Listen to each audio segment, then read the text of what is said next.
Hello and welcome along to Adobe Muse Basics with your host Robert Smith. In this part 10 we're going to add some content to our print page.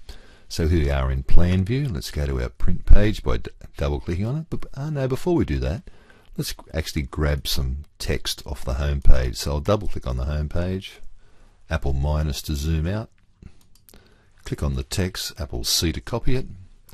Now I'm assuming all of these pages will have some text on it like this at the top, so I'll just paste that in like that, and I can change that to whatever I like that's relevant here to the print page.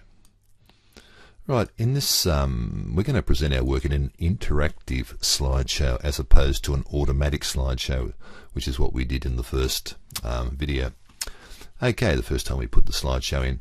Now down the bottom down here, I don't think I've got enough room actually on my page here, so I'm going to grab this blue thing, this bottom on the left hand side over here. You'll see there's two little blue arrows next to each other. I'm grabbing the left one and just dragging it down just to make my page a bit longer. Okay, so let's go to the widgets library now. Under slideshows, thumbnails, let's grab this one and drag it on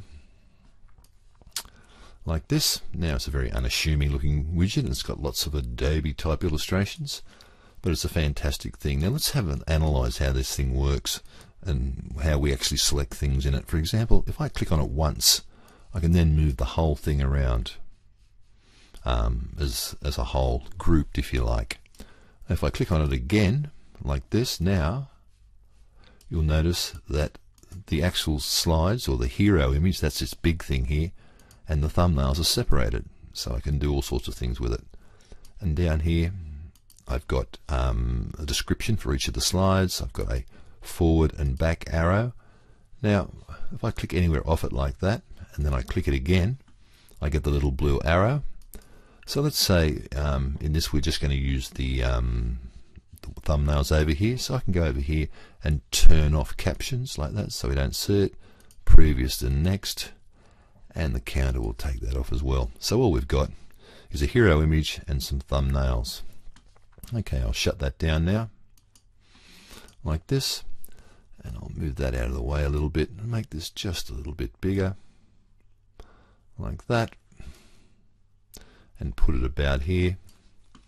Now I'm going to add some images. So if I click on this little blue button, click on the add images box like that, in my images folder I've got some images prepared here.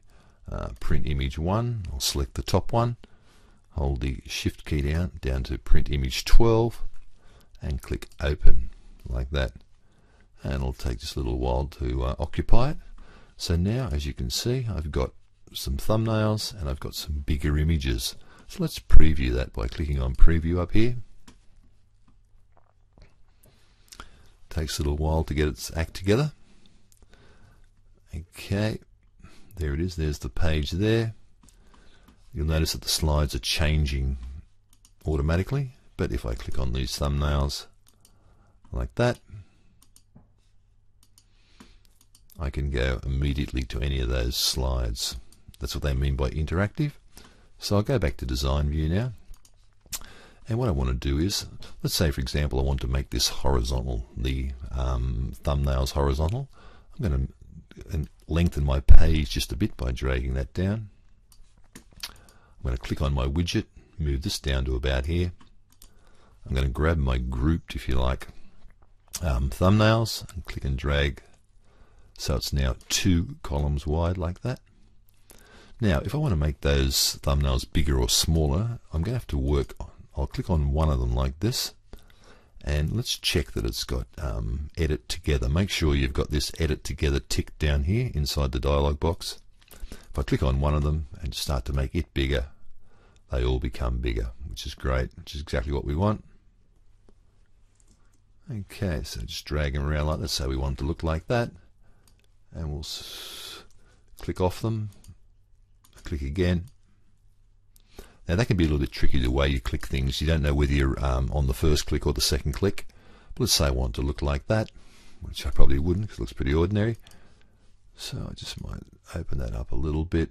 That's better. That's looking much better. Now I've got 2 rows and a hero image. So I'll just move that up a little bit. and move this up a little bit like that as well. Okay, so let's preview that. Click on any of these, it will change automatically. Very good indeed. So I can have as many as I like, and it will make an automatic slideshow for you. That's pretty good. Okay, now let's look at some of the options. If I click on here, open this up, we can change the option. For example, do we want to fade things, or do we want to, let's do a horizontal scroll rather than a fade.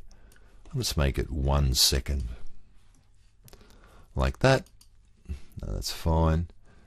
And autoplay is how long between the transition of each slide. So let's make that 5 seconds. 3.5 is not enough. And let's close that down. Let's preview it now. Click on preview. Like this.